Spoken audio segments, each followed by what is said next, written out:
era nsaba alowekitiibwa atukulembedde mu bino byonna ne tuva mu kwanjula ne tutuuka ku kino kye tutuuseko kyolwaleero nsaba atubeerereko mu buli mbeera yonna. Auzu billahi mina shaitani rajim. Bismillahi rahmani rahim. La ilaha illa hayyum la ta'khudhuhu sinatun wa la nawm lahu ma fis samawati wa ma fil man dhal ladhi yashfa'u illa bi'idhnillah. Nsaba alowekitiibwa Kangomaawo abakulembere baana bange bwe muba muvudde wano we tuli eswala akram gye tukulembeza ewaka okimanyi, nsaba nga muvudde awo musalire akabiri. Bwe mutuuka ku ssaawa 9 ogw'ekiro musalire ddu'a, Mukama abeere ng'ayimirira wakati wammwe ne bwe munaagolokoka ku subuhi tebwerabira swala eri ebadde layini nerabike. Duha mugisaale okuva ku ssaawa 12 ssaawa 1 byebisumuluzo byetukozesa ewaka, sirina birala byakwogera. Mwannyinaze kanso ayogere ebisigadde. Mbaagaliza olunaku olulungi. Salaamu alaikum wa rahmatullahi wa barakatuh. Banange mwenna abazze ku mukolo gw'abaana abo nsaba Allah abakulembere abazzeeyo mirembe.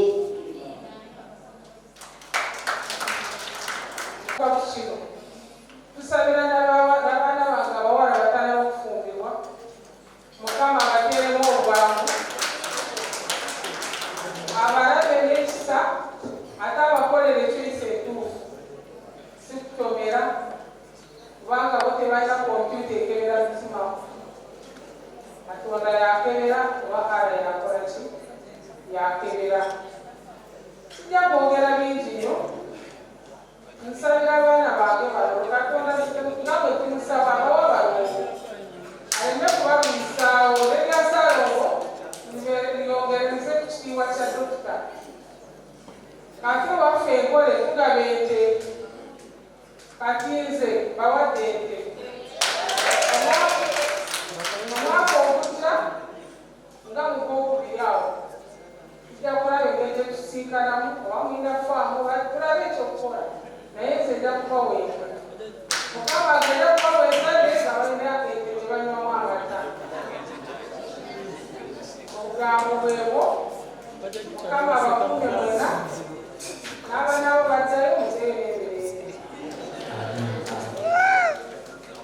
Tumukubireko engalo ez'amaanyi abalungi abaagalwa ate era mu buvumu bwennyini bafaluweere omukyala waggulu ayogedde mwannyinaze.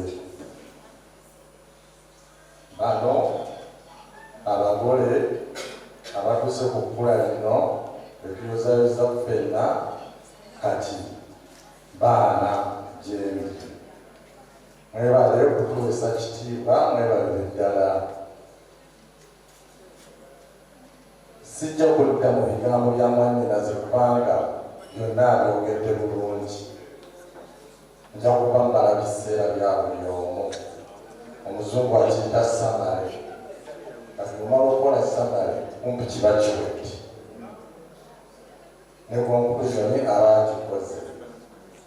Naye mpozi kyenandibadde nyongera okukakaatika okubanywezerazaako nti temuwulirizanga ŋŋambo zonna. Abantu bangi nnyo basekeeterera nnyo bannaabwe bwe balaba nga obufumu olugenda bulungi ne bajja batandika okubasonseka ebigambo nga beefudde ababalumirwa era mikwano gyammwe. Muwulirize, sigaanye naye muzungu yandiyise rubbish.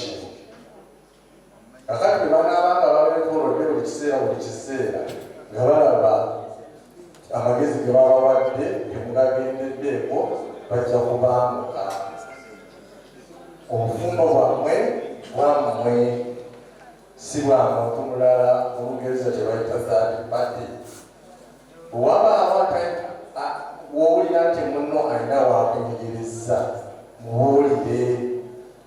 Togenda kugeya, kubanga gy'onoogenda okugeyeza Abaganda bagamba nti oli bw'agwa mu kabi omulala afunye emirembe. Muwulira abaana bange? N'olwekyo tulowooza nti oli agenda kukufunira solution egenda okuyamba. Mubeere openi, buli omu abeere openi eri munne, ate mulabe nti ekyo ekintu kiva mu ddiiro ate ne mukiggalawo, kireme kubanga buli kiseera okiddukiza. Awo ojja kubanga mubeeramu bufumbo buno ebbanga kuwanvu ddala. Nze ayogera sibala bwogera byafa, kubanga mbadde ne munnange emyaka 41.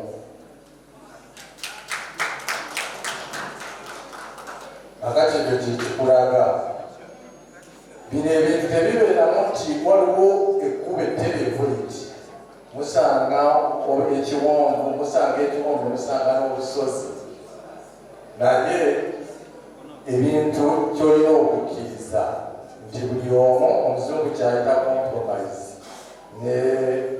n'okugamba nti ekyo kyesoniye.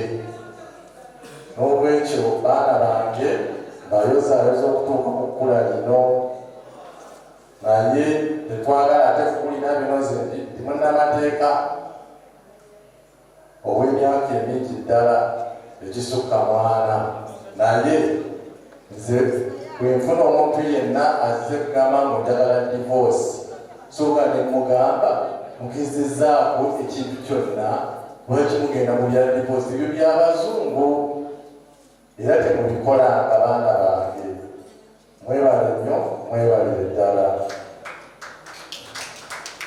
Assalamu alaikum warahmatullahi wabarakatuh. Amanya Aisha Naki wakati mungapanga mtungo bina mwana ngakulamu barakallahu fikum. Aba walikuwa kitiibwa nnyo akutuusiza kukula embaga ya mwaka. Tweyanziza nnyo, okusinga nebaza Allah baba kimu yakikola. Okweyagadde okutonya mwalo era eraga mikisa mingi. Nebakubamu awo amatondo era eraga nti Allah abawa mikisa kusuunya ng'oli wa mikisa, oli successful. Ati nze kyakusibira maama wange, nze nakafumba emyaka 35 naye sinabangako. Ate Abraham ne walasuda oluusi olukumi lwebaza togamba nti kitono silalasa nti alekera obusente ebyo byamuwe obufumbo bukwana.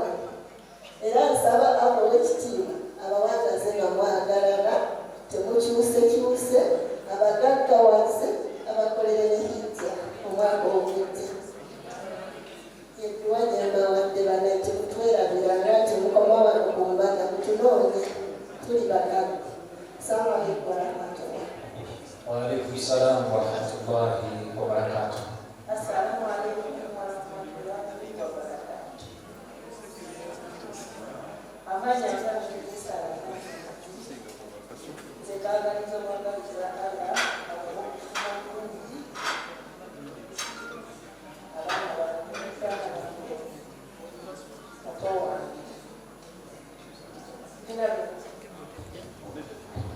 Assalamu alaikum warahmatullahi wabarakatuh.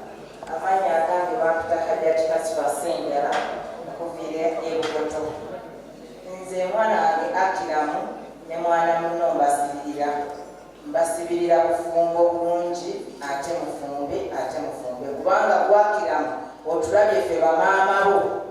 Nze mundaba bampasa 82 ndi myaka ngenda oba mwata oba mwana 45 nkyafumba njagala bazzukulu bamwe be bantuuza nze njagala kulera bazzukulu Lusuumu ne Akira Mujagala bazzukulu kyekyoka.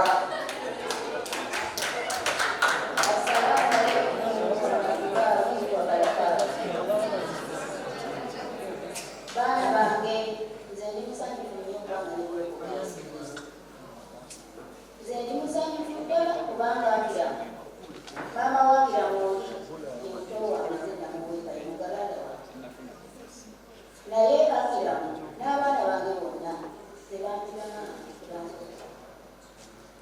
oli bw'atabeerawo nze mbeerawo bonna mbaagala kyekanyi era nabo banjagala kyekanyi kati baana bange kyembasuubiza nze nina okubanga nja kubaaba ate nja kubasalira kubanga ngeesiga Katonda ebintu byonna bwe byabeerawo ebyo ebyayogerwa ebintu nze nasaba Katonda era Katonda olulala lusiza mbasibirira entanda ezeswala kubanga kyekisumuluzo kyanina bwe munaasuula eswala mujja kubanga tebijja kuwanjansi aboogera boogera ate olaba nenabbi bamwogerako naye ate omuntu kati nze kyembasibirira maama wammwe ezeswala zegambira Katonda abakulembere era abawomezi.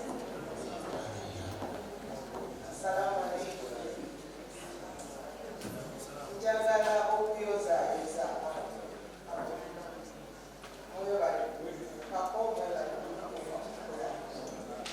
era nga tubasabire abakuume abawangaazi abawomezi.